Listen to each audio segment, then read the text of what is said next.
Bismillahirrahmanirrahim.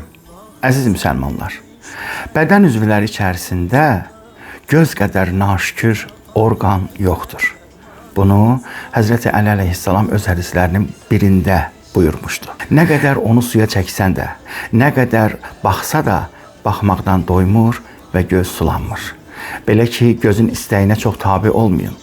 Və əgər gözün istəyi ilə tabi olsaz, onun istəyi ilə oturub dursaz, sizi Allahdan qafil edər və həm də nəhayət sizi düz yoldan sapındırar. Həzrəti Rəsul-i Əkrəm sallallahu aleyhi və səlləm buyurub ki, qiyamət günündə bütün gözlər ağlayacaq.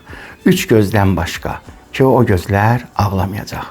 Birincisi, Allahın qorxusundan daima göz yaş tökən gözlər olub bu dünyada. Onlar qiyamətdə ağlamayacaq. İkincisi, baxışlarını naməhrəmdən çəkən gözlər ki, heç vaxt naməhrəmə baxmayıblar.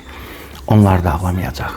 Üçüncüsü isə gecənin bir aləmində yuxusuna haram qatıb, ayağa qalxıb, dəstəmaz alıb, Allaha xatir ibadət eləyib, gecəsini itaətlə keçirən, namaz qılan gözlərin sahibi.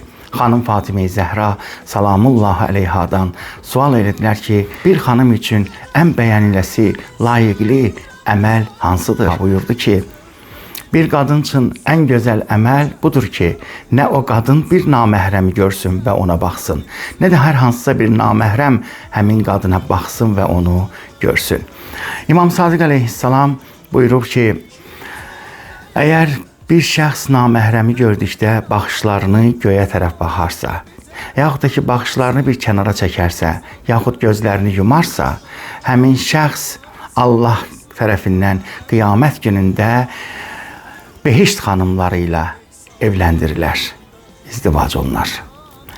Və birinci baxış üçün İmam Sadiq əleyhissalam buyurur ki, bu təsadüfüdür və heç bir günahı yoxdur. İkinci baxış isə sənin zərərinədir. Nə qədər çox baxsan, bir o qədər də cəzası artıq və böyükdür.